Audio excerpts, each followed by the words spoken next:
Hi guys, and welcome to your first lesson in the circle topic. Today we're going to start by revising our circumference. So the circumference is the length or the distance around the outside of the shape. So basically what we mean is the distance going all the way round the circle. For calculating circumference, we need two things. We need pi, and we need to multiply that by d, which stands for diameter. So when we have a circle, your diameter goes from one edge straight through the centre of your circle and out to the other side. So for this example here, our diameter is going to be 10. So what we are doing is c equals pi times by d. So we are doing pi times by 10, and that's going to give us 31.41.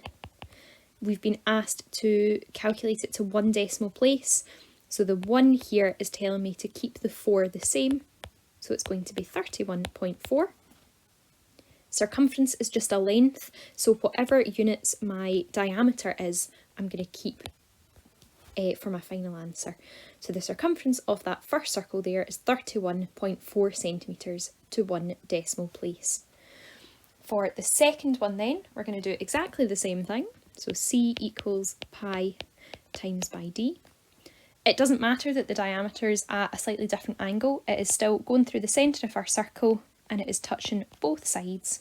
So we know that we can do pi times by 12. So pi times by 12 is going to give us 37.69. We're still going to one decimal place, so the 9 tells me to round that 6 up to a 7, so we've got 37.7 centimetres. And as we can see here, the bigger our diameter, so 12 is bigger than 10, we get a bigger circumference. The 37.7 is bigger than 31.4. For the third example here though, we can see that we are going from the centre out to one edge. That is our radius, and we should know that our diameter is equal to 2 lots of our radius. So in this case, we're going to have 2 times by the 2 of our radius, which is 4. So the circumference is equal to pi times by the diameter. So that is pi times by 4. And pi times by 4 is going to give us 12.56. So we're going to round that to 12.6. This time my units were metres, so I need to have my units matching here for the circumference. Now, as you can see, each of my answers here have 4 lines of working. I always start with the correct formula, so I know what I'm subbing into. I then show what I've subbed in, so in each case it was my diameter.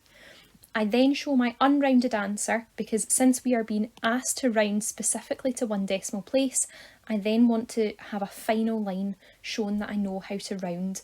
So if we look at the last one there, if we had rounded this one to 12.5, we would lose out on our final marks there because our answer would be wrong. We had not rounded it to one decimal place. So make sure you are showing all of your working. Like I said before, if you have used 3.14 instead of pi, your answers will be slightly smaller, but you will still get the marks in the exam, don't worry. Okay, this time we are going to calculate circumference to 3 significant figures. So it is exactly the same start. Our circumference is equal to pi times by diameter. I can see that the 5 is going from one side straight through the centre to the other side. So 5 is my diameter, and that is going to give us 15.707. It was 3 significant figures that I wanted, so I'm looking at the first 3 digits that have the highest place value, so tens, units, and then tenths after my decimal place. 0 tells me to stay the same, so we are doing 15.7, and it's going to be metres to match my units. This time we have been given our radius, so my circumference is pi times by diameter. My diameter is going to be double my 13 to give me 26 centimetres.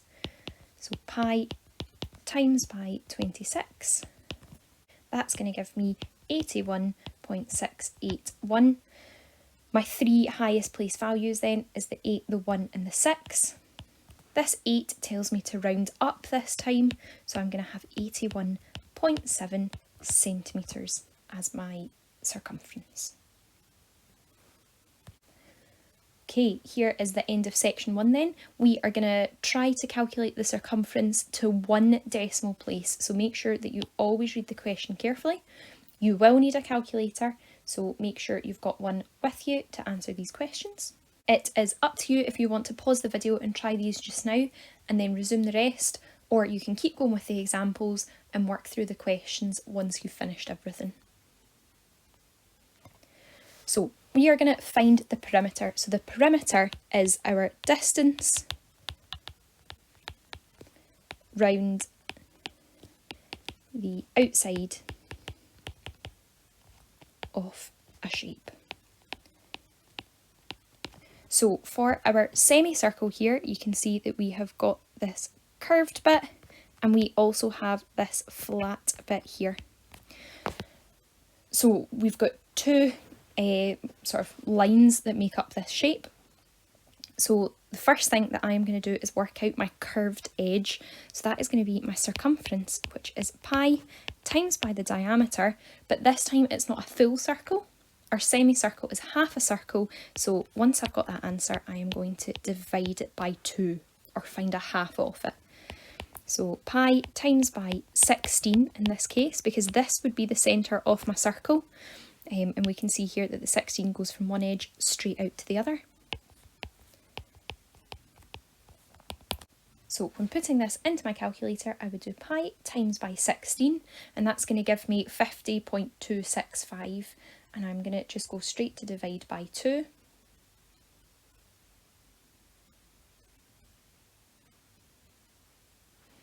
And that is going to give me 25.132. It hasn't asked for anything, so I'm just going to round it to 1 decimal place. Centimetres. The perimeter then is going to be our 25.1, adding on the 16 because it's this curved edge plus the flat bit, so plus that 16, and that is going to give us 41.1 centimetres. For our next shape, we have got this curved edge here. We've then got a flat edge and another flat edge. So I'm just going to label that is also 10. What we've got here is our quarter circle.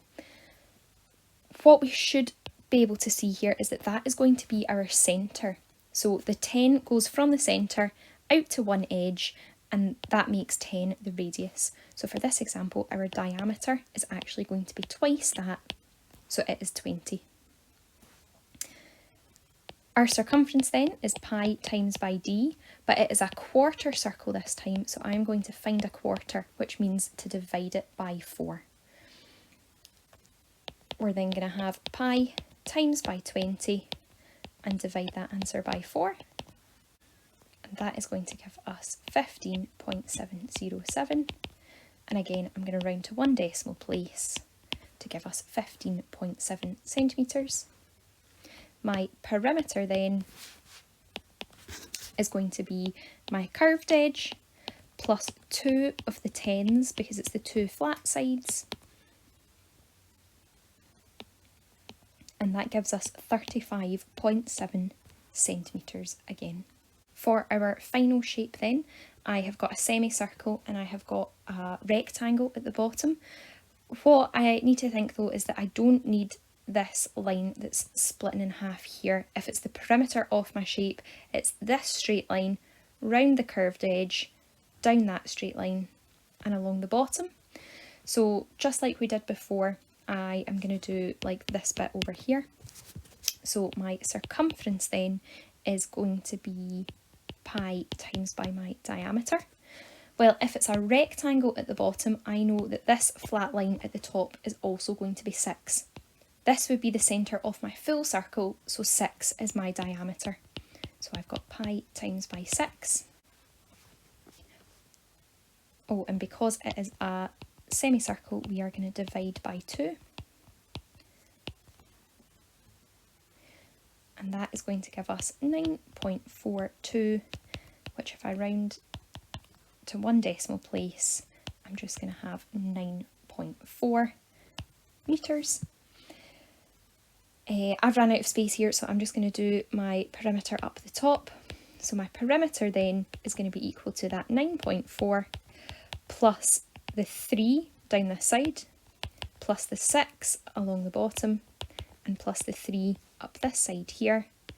So that is going to give us 21.4 metres.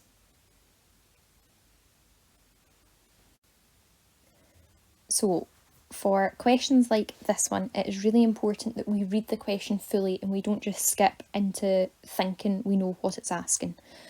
So we want to add tassels to the edge of our doormat. So as soon as you see edge, you should be thinking round the outside, usually is going to talk about perimeter. Our doormat is made up of a rectangle and 2 semicircles. My thought is usually if it's 2 semicircles, that's going to make 1 whole circle. If I've got 2 halves, I've got 1 whole. We have 3 metres of tassels.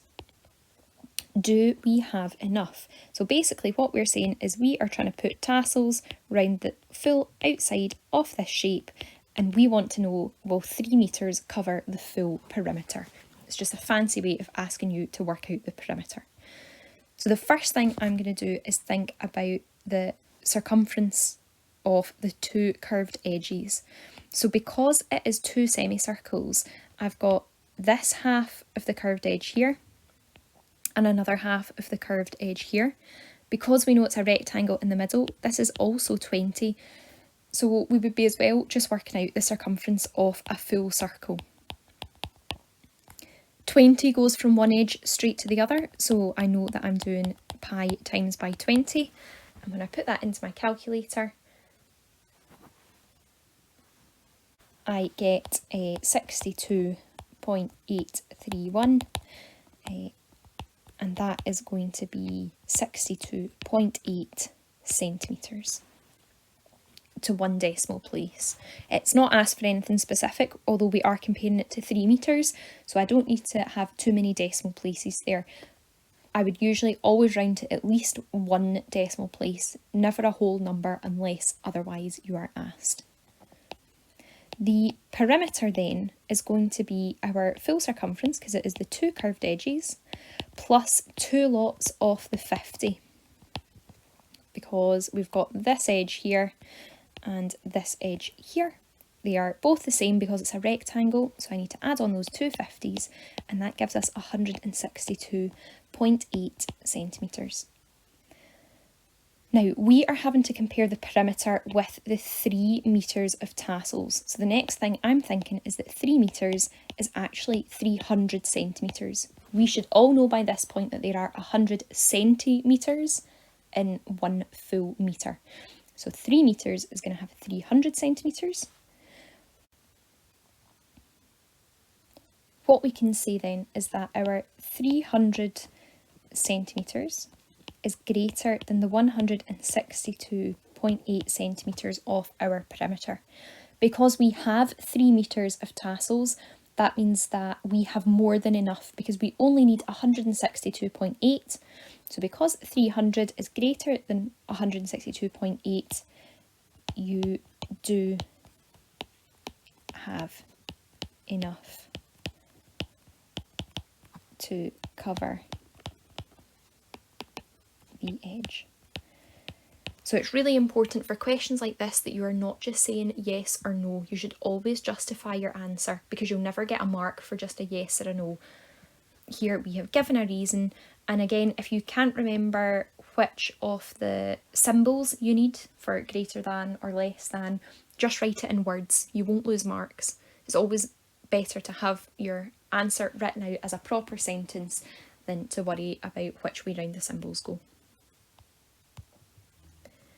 Now we are ready for section 2. Questions 1 to 6 is just a mixture of semicircles and quarter circles, but it is the full perimeter that you are trying to calculate, not just the curved edge. Question 7 then is a bit like that last example we did there. It's more problem solving, so I would call this one an extension. I would maybe leave this question until the very end because we've still got one more section to go today. So I would perhaps leave question 7 until the end and come back to it if you've got time. If you feel like you're struggling with it, don't worry. I will put a full worked solution to question 7 in our answers so you know what I would expect from you. So previously we were given the diameter and asked to find the circumference. Now we are being asked to go backwards. We know that our circumference is equal to pi times by d. If I want to find the diameter, I need to think on my algebra skills. My opposite of multiplying by pi would be to divide by pi. So in order to find my diameter, I'm going to take my circumference and divide by pi this time. So here my diameter is going to be 62.8 divided by pi. And that is going to give me 19.98. If I were to round that to one decimal place though, I would get 20.0 and my units are going to match as centimetres. For the second example then, my diameter is going to be equal to my 360 divided by pi.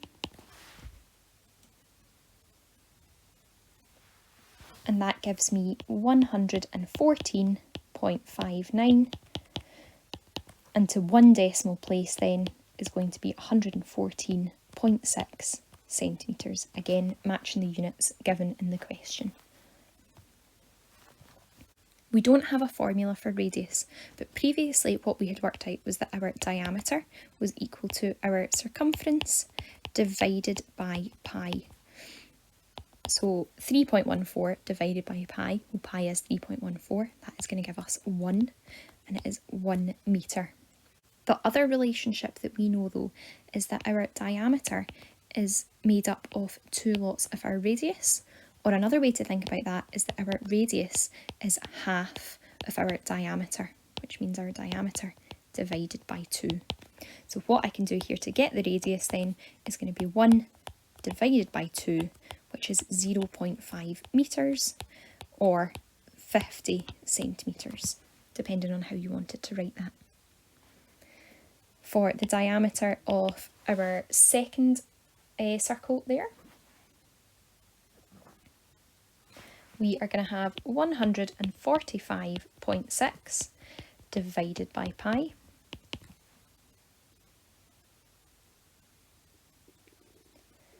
And that is going to give me 46.34, which to one decimal place is going to be 46.3 centimetres. I've run out of space, so I'm going to move up to the top here, and our radius is equal to our 46.3 divided by 2, and that is going to give us 23.15 centimetres for our answer there. Alright guys, well done for sticking with this. Section 3 is your final section of questions. You can see for questions 1 to 4, you are being asked to calculate the diameter.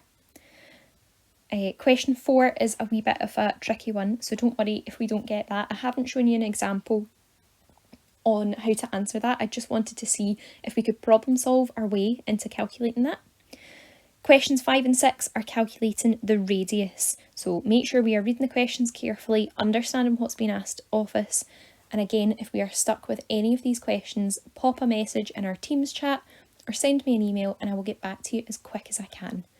Good luck with today's work, and I will see you in our next video.